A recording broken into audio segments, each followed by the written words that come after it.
I'm joined today by Augustin Siel, a small creator influencer fighting under the Vigilant Promotions banner. Last month, he made his first influencer MMA bout, one that we don't usually see. We usually see the boxing, where he defeated Trey Ingram by second round TKO at Combat Quest 36. How's it going today, Augustin? I'm doing good, feeling great.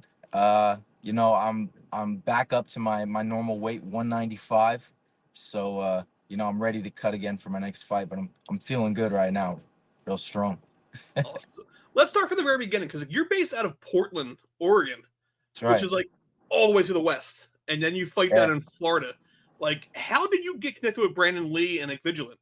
Well, last year, I hit up Brandon when Juan the Word versus Trey Ingram was supposed to go down on July 1st of 2023, and I asked to be the backup opponent, and it was sort of the best decision I ever made. And Brandon gave me the opportunity from there. Trey pulled out of that fight, ironically, and so I got the opportunity to fight Juan the Word, but he pulled out 4 hours before the fight, the day of, as most people know. But I was beyond blessed last year to get this opportunity. And, I've done what I do with every opportunity, and I make the most of it.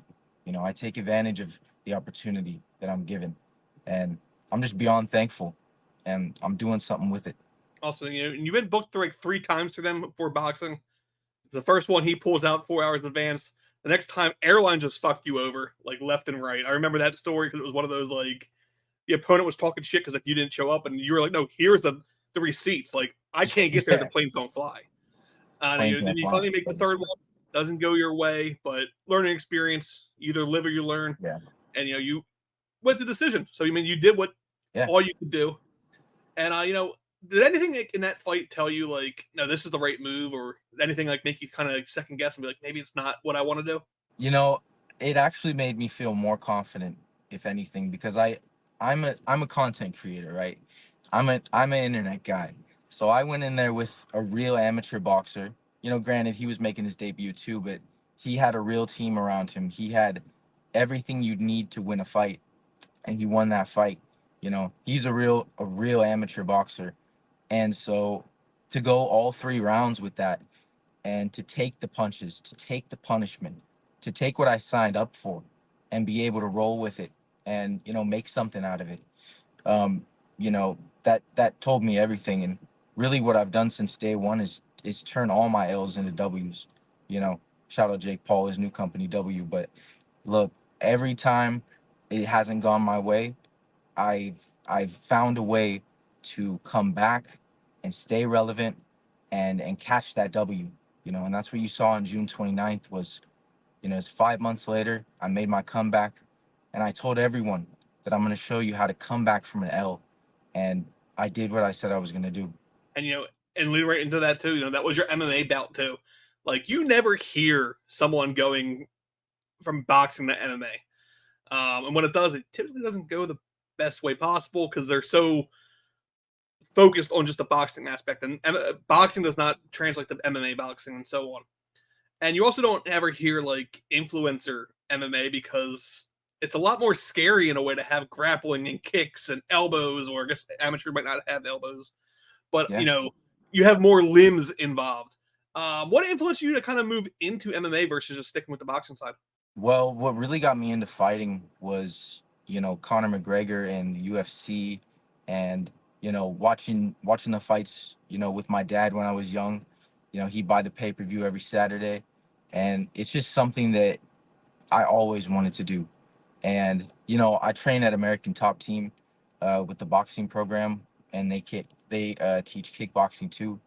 And so, I've always kind of been doing that, and I just found that I'm all right with my hands, but if I can have everything, then I can be more confident with my hands. So that's why you saw me land, a few left hooks, because I knew that I could also have something else. I can have the kicks, I can have the teep, I can wrestle. But I really took this fight because I wanted a challenge. I picked a wrestler. He's a pro wrestler. He's been doing it all his life. He's intercontinental champion 2 times, and so I wanted somebody tough, and so I picked Trey Ingram. Um, people like to box him because he doesn't strike. He's not a good striker, but I wanted to challenge, and so I got in there with him, and it just really interested me because MMA is pure violence. It doesn't get any more real than MMA, and so it really got me out of bed every day, and that's why I like it. And obviously, something stood out there too because a lot of people would have gone once, got the win, and said, "Fuck it, I did it once. I won. Let's retire on a W." You're coming back. You're doing another one later this year. We have a date so far. I know we just talked about it before we hit record. We don't have an opponent yet, but like, what can you say about the next one that's coming out in October? Well, look, it's going to be much bigger than CQIF1, and CQIF1 was huge. We had main event Yaze, we had the co-main event, the first influencer MMA fight ever. And so it was enormous. 2 KOs on the card out of 5 fights. We had a lot of pullouts. We only ended up with 5 fights, but 2 KOs, and we really put on a fucking show. So what I can say for CQIF2 on October 19th is that it's going to be 10 times bigger. We've got enormous names on the card that we're announcing on July 29th. Check out my Twitter and my IG, Augustin Siel. So it's going to be enormous. And what I can tell you is I'm not going to be the only influencer doing MMA on that card. There's going to be three, four, 5 MMA fights. And, people are really starting to get into it. And it's a very exciting new realm. And and it's under the Vigilant platform too. Anyone who's like ever watched like regional MMA down in Florida, Brandon does like build up a lot of fighters who he doesn't get the credit for. He's building out the ones that are growing out and going into what used to be Yes. Titan FC, coming into CFFC, going up to NFC in Atlanta, and so on. So we can keep saying the influencer side, but if anyone would ever want to go farther with this, like Brandon has the ability to grow you into the next level that you can be. Absolutely. But Absolutely. and then even before you stepped into the cage, be it for boxing, MMA, even just for training at ATT or even the local gym, like something had to influence you. Was it just watching it with your dad, or like there's something in there that you saw where like I can do this? Well, what really got me into it to begin with was Jake Paul. That was the catalyst. It's funny. Uh, Jake Paul versus Tyron Woodley 2. Um, it was a last minute replacement opponent. Tyron Woodley filling in for Tommy Fury. I was one of the 65,000 people who bought the pay per view. Very, very low numbers. He did. And it gained controversy for that. But I was one of the 65,000 people that saw Jake Paul put Tyron Woodley to sleep and live. And when I saw that, I wanted nothing more than to do that as well. And so that's why, one day I will make my boxing return. But really, I got into this because, I saw something so incredible. And, you know, it it has gotten me here because, you know, to see someone who was a content creator like myself go in there and beat a 5-time UFC champion by knockout and just, it really inspired me to say, hey, you can do anything. I started boxing when I was 22, pretty late in life, and you know, I think anything is possible because look where I've come. So that was the catalyst for me, and a lot of other things drive me today to keep doing it. But that was the catalyst for sure. Nice. And then that's the before part. Now let's look to the future a little bit too. Like everyone has a goal. Like your goal at one point was to do boxing, you did that. Then it was to do MMA, you did that. But like what are your future goals here? Like Misfits obviously has like their own little influencer. Not it's not say little, it's fucking huge. Their actual like, boxing promotion. Rumor of Yes. MMA coming soon. Karate Combat's getting into influencer. Kickboxing, if you want to call it a karate, but it's more so like the crypto boys, not so much as general influencers. Where do you see like where do you want to go if you could like book it yourself? Well, look, I have two paths right in front of me that I can see. One of them is I keep going because this would be incredible. I would love to win a Vigilant belt.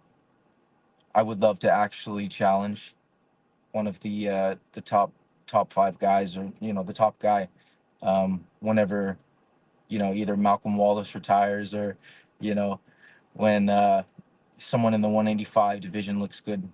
Because I'm ranked number 35 right now on Tapology, and another win I know would put me at least in the top 20, maybe top 15. So that's definitely a route that really excites me.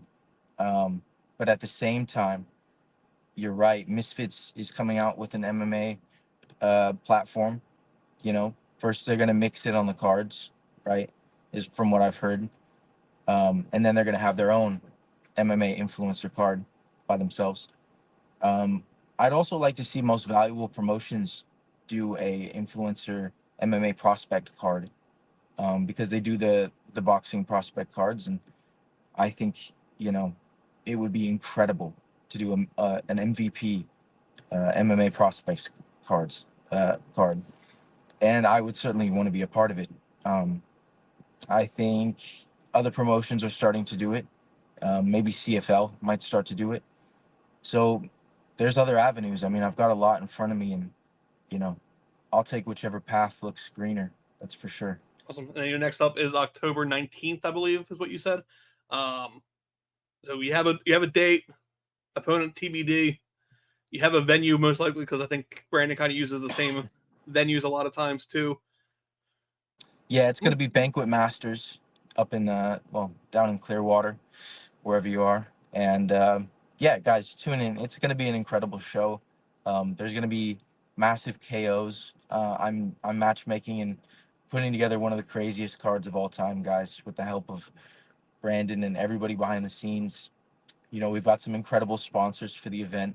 We've got Laheel Biogenics, Dynamic Health and Wellness, 54 Realty, Camaro Apparel Gang. So, there's a lot of people reinvesting in this event, and we're super thankful, and we're not going to let them down. This is going to be an incredible show.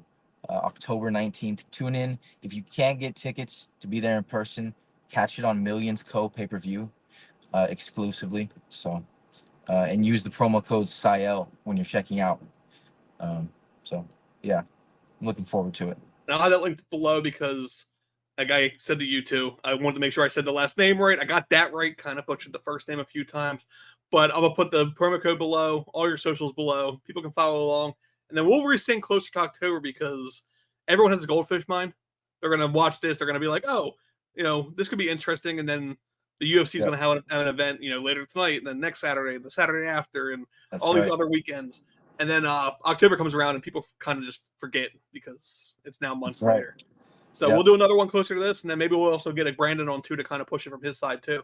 But it was great finally chatting to you. I know we were going to do a boxing one, but I knew my audience wasn't into boxing. Like, these are the people who watch regional MMA and then bitch about the UFC. So new avenue. It's influencer boxing is like regional MMA. You're not going to get more regional than that. So that's right. That's right. Millions.co. I'll link to the Vigilant page on there too down below. But yeah, best of luck, and then like I said, we'll resync post October. Yes, sir. Great to meet you, man. Thank you. Same to you.